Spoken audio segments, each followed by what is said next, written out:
শ্রীমদ্ভাগবতের প্রথম অধ্যায়ের শ্লোক নম্বর 15। যৎপাদ সংশ্রয়া সুত মুনয় প্রশমায়না সদ্য পুণ্যন্ত পৃষ্ঠা স্বর্ধন্যাপোহনু সেবয়া। শ্লোকটা একটু কঠিন আছে। অনুবাদ হচ্ছে, হে সুত গোস্বামী, যে সমস্ত মহর্ষিরা সর্বতোভাবে পরমেশ্বর ভগবানের শ্রীপাদপদ্মের আশ্রয় গ্রহণ করেছেন, তাদের সঙ্গ প্রভাবে অর্থাৎ দর্শন মাত্রই জীব প্রবৃত্ত হয়, কিন্তু সুরধনী গঙ্গার জল অর্থাৎ সাক্ষাৎ সেবা অর্থাৎ স্পর্শন অবগাহন আদি করার পরে কেবল মানুষকে পবিত্র করে। এর তাৎপর্য হলো, পরমেশ্বর ভগবানের ভক্তের পাবনী শক্তি গঙ্গার থেকেও অধিক।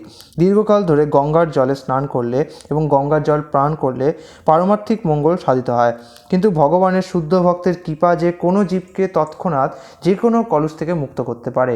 ভগবদ্গীতায় বলা হয়েছে যে স্ত্রী, বৈশ্য অথবা শূদ্র আদি যে কোনো মানুষ পরমেশ্বর ভগবানের শ্রীপাদপদ্মের আশ্রয় গ্রহণ করতে পারেন এবং তার ফলে ভগবত ধামে ফিরে যেতে পারেন।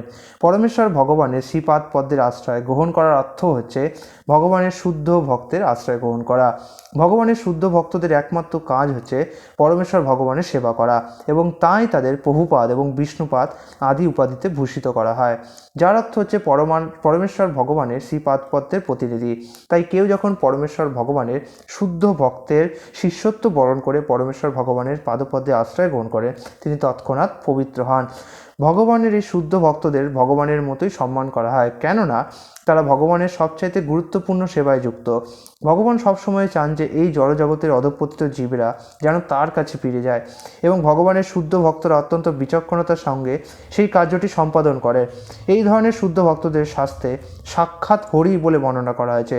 শুদ্ধ ভক্তের নিষ্ঠাবান শিষ্যরা তাদের গুরুদেবকে পরমেশ্বর ভগবানেরই সমপর্যায়ভুক্ত বলে মনে করেন, কিন্তু শুদ্ধ ভক্ত সর্বদাই মনে করেন যে তিনি হচ্ছেন পরমেশ্বর ভগবানের দাসানুদাস। এটিই হচ্ছে শুদ্ধ ভক্তির পথ।